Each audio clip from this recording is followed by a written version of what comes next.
नमस्कार. पहिला तर मी महाराष्ट्राची माफी मागतो की कोल्हापूरमधनं काही चुकीची माहिती बाहेर गेलेली आहे गॅजेट आणि गॅजेटियर संदर्भात.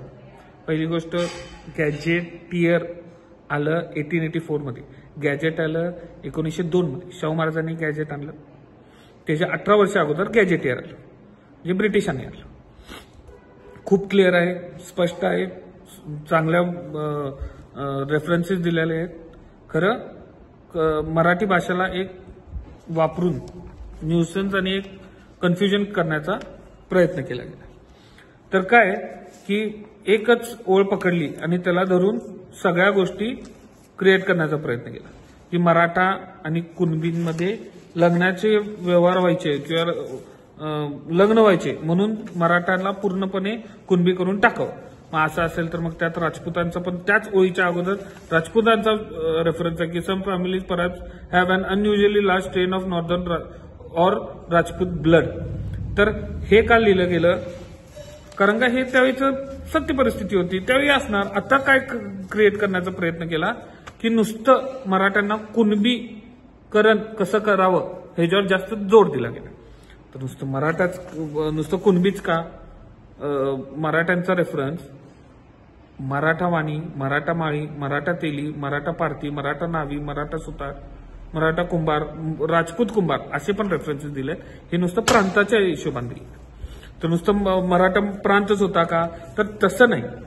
मराठा ही जात होती, ह्याचं संशोधन त्यांनी केलेलं आहे आणि त्यांनी त्यात लिहिलेलं पण आहे. The earliest known mention of the name Maratha आणि inscription of the 100 BC is about 100 BC म्हणजे बिफोर क्राइस्ट, 100 वर्ष बिफोर क्राइस्ट ह्याचा रेफरन्सेस दिलेला आहे. यांचं संशोधन झालेलं आहे काही प्रमाणात. त्याच्यानंतर पण रेफरन्सेस आहे 480, 634, 635 वगैरे हे सगळे त्यांनी संशोधन करून मराठा ही जात आहे हे जे एक एस्टॅब्लिश केलेलं आहे. प्रांत आणि जात ही कन्फ्यूज केली. मग नुसतं कुणबी का? तर मग मराठा वाणी आहे, मराठा माळी आहे, ह्यातनं पण यात कुठून तर मराठ्यांचं घालून नाव कुणबी मराठा म्हणणार आणि मग हे पण घालून आपण आरक्षण घेऊ शकतो. तसं होणार नाही, संविधानात बसत नाही, ते काय रेफरन्स नाही, कुठला काही नाही आणि उगाच कन्फ्युजन. मग मराठा करायचे काय? तर यात गॅजेटियरमध्ये त्यांच्या प्रोफेशन बद्दल पण लिहिलंय की ते शेती करायचे. कारण नुसतं मराठा शेती करत नव्हते. जैन, लिंगायत, मराठा, ब्राह्मण, मुसलमान, बद्री, सगळी धनगर, कोळी, महार सगळी शेती करायची हे त्यात लिहिलेलं आहे. हे नुसतं एक आधार धरून मराठ्यांना कुणबीकरण करायचा प्रयत्न जोरात झाला. तो होऊ शकत नाही. कारण का फडणवीस साहेबांनी एक गोष्ट क्लिअर केली की ज्यांचं सर्टिफिकेट आहे त्यांना मिळणार. शिंदे साहेबांनी म्हणले एका GR मध्ये तसं काय डायरेक्ट होऊ शकत नाही मराठ्यांचं कुणबीकरण, किंवा त्यांनी म्हणले की असं एका GR मध्ये एका समाजाचं भलं होऊ शकत नाही. हे त्यांना माहिती आहे. हे त्यांना ते पाप करायचं नाहीये की एक पूर्ण समाज किंवा एक पूर्ण जात आपण त्याचं जातच बदलून टाकायची.